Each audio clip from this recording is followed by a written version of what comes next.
When you have a bunch of boys, you find as a mother, as a person, you are discussing bodily functions far more than you ever imagined.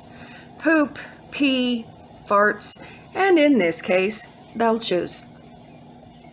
As introduced to them by their mom, they were aware of the Belching Scale. A little burp, a little bubble that would barely be a 1 and would often be followed by them teasing each other.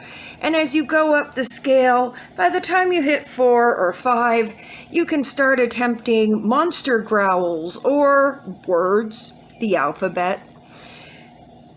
The most we ever got to was about a 7.5, and everybody really thought the person involved was going to need a bucket. However, one day I was asked, "Mom, have you ever heard a 10? By the time you get to 9 and 10, it's not only intensity and veracity of the belch, but it's also very much about timing. So I proceeded to tell them about long ago when I was still in high school, and yes, they even had mittens back then, Sam.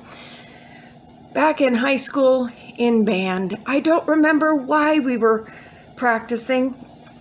If it was, well, we were always practicing for something, but I can't remember if we were practicing Stars and Stripes for 4th of July or some concert. I can't remember.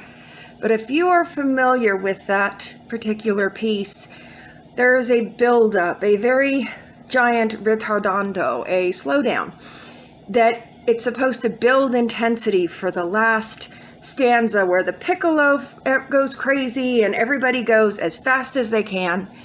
But there's a point of da da da da da da da da da da da da da. Now at this point, this giant silence, and more than 100 people inhale simultaneously to the point where you think the walls are going to come in. Inexperienced musicians who don't know how to breathe quietly, and everybody goes all together. And right in that moment, a person named Curt Bradley, back in the percussion section, lets go of a 9.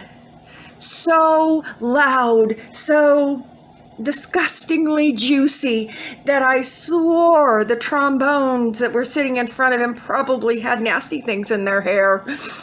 And as the director brought the baton down, there were maybe 2 musicians who could possibly even play, because the rest of us just lost it. And at that moment, every boy sat up straight and acknowledged their respect for Curt Bradley, the only 10 in the Belching Scale in their mother's memory.